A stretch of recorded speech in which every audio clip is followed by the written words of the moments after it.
ഇറാനെ പൂർണ്ണമായും നശിപ്പിക്കുമെന്നും ഭീഷണിപ്പെടുത്തി അമേരിക്കൻ പ്രസിഡന്റ് ഡൊണാൾഡ് ട്രംപ്. പശ്ചിമേഷ്യയിൽ അമേരിക്ക ആണവായുധം പ്രയോഗിക്കുമെന്ന ആശങ്ക.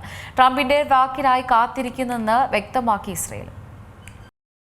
പശ്ചിമേഷ്യയിൽ സംഘർഷമേറെ രൂക്ഷമാകുന്ന ചില സൂചനകളാണ് ഇപ്പോൾ പുറത്തുവരുന്നത്. വെടിനിർത്തലിനിടയിലും ഇറാനെതിരെ ഇസ്രയേലും അമേരിക്കയും ഒരുപോലെ തന്നെ ആക്രമണ മുന്നറിയിപ്പാണ് മുഴക്കുന്നത്. പ്രസിഡന്റ് ഡൊണാൾഡ് ട്രംപിനെ കുറിച്ച് മുൻ CIA അനലിസ്റ്റ് കൂടിയായിട്ടുള്ള ലാറി ജോൺസൺ കഴിഞ്ഞ ദിവസം നടത്തിയ വെളിപ്പെടുത്തലുകൾ വലിയ ചർച്ചയ്ക്ക് തന്നെ വഴിയൊരുക്കിയിരുന്നു. ഇറാനെതിരെയുള്ള നീക്കത്തിൽ ട്രംപ് ആണവായുധങ്ങൾ പ്രയോഗിക്കാൻ തുനിഞ്ഞെന്നും മുതിർന്ന സൈനിക ഉദ്യോഗസ്ഥൻ അത് തടഞ്ഞെന്നുമാണ് നിലവിലത്തെ ആരോപണം. ഇതിനുള്ള മറുപടിയും ഇപ്പോൾ ട്രംപ് തന്നെ പറയുന്നുണ്ട്. ഇറാനിലെ 75% ആക്രമണ ലക്ഷ്യങ്ങളും തങ്ങൾ കൈവരിച്ചു കഴിഞ്ഞുവെന്നാണ് ട്രംപിന്റെ അവകാശവാദം. അണുബോംബിടേണ്ട ആവശ്യമില്ലെന്നും ട്രംപ് കൂട്ടിച്ചേർത്തു. ഇറാനിൽ ആണവാക്രമണ പദ്ധതി ഉണ്ടായിരുന്നോ എന്ന ചില മാധ്യമങ്ങളുടെ ചോദ്യത്തോട് പൊട്ടിത്തെറിച്ചുകൊണ്ടാണ് ട്രംപ് മറുപടി പറഞ്ഞത്. അതേസമയം ഹോർമുസിൽ കപ്പൽ പാതയിൽ മൈനറുകൾ വിതറുന്ന ഇറാനിയൻ ബോട്ടുകൾക്കെതിരെ Trump shoot and kill order ഇട്ടു. യുഎസുമായി ധാരണയിലെത്തും വരെ ഹോർമുസ് കടന്ന് ഒരു കപ്പലും പോകില്ലെന്ന് ട്രംപ് വ്യക്തമാക്കി. ഇതിനിടെ അമേരിക്കൻ പ്രസിഡന്റ് ഡൊണാൾഡ് ട്രംപിന്റെ ഒറ്റ വാക്കിനായി തങ്ങൾ കാത്തിരിക്കുകയാണെന്നാണ് ഇസ്രയേൽ വ്യക്തമാക്കുന്നത്. ഇറാനിലെ ഖമനേയി പരമ്പരയെ പൂർണ്ണമായും തുടച്ചു നീക്കാനുള്ള ദൗത്യത്തിനു വേണ്ടി ആ ആക്രമണത്തിനായി ഇസ്രയേൽ പൂർണ്ണ സജ്ജമാണ്. ഇസ്രയേൽ പ്രതിരോധ മന്ത്രി ഇസ്രയേൽ കാറ്റ്സ് ആണ് ഇക്കാര്യം അറിയിച്ചിരിക്കുന്നത്. ട്രംപിന്റെ അനുമതി ലഭിച്ച ശേഷം മാത്രമേ ഇറാനെ ആക്രമിക്കൂ എന്ന ഉദ്ദേശമാണ് ഇസ്രയേൽ പങ്കുവയ്ക്കുന്നത്. തലസ്ഥാനമായ ടെഹ്റാന്റെ ആകാശത്ത് എതിരാളിയുടെ സാന്നിധ്യം സംശയിച്ചുവെന്നാണ് ഇറാൻ പറയുന്നത്. പിന്നീട് വ്യോമ പ്രതിരോധ സംവിധാനങ്ങളൊക്കെ തന്നെ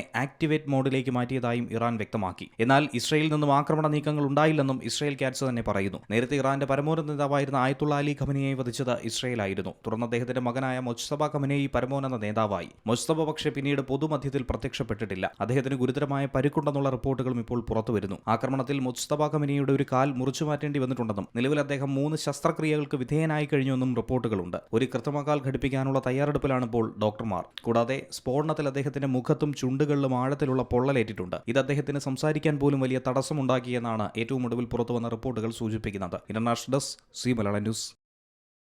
ഏറ്റവും പുതിയ വാർത്തകളും വിശേഷങ്ങളും വിരൽത്തുമ്പിലറിയാൻ സി മലയാളം ന്യൂസ് എല്ലാ ഡിജിറ്റൽ പ്ലാറ്റ്ഫോമുകളിലും ലഭ്യം.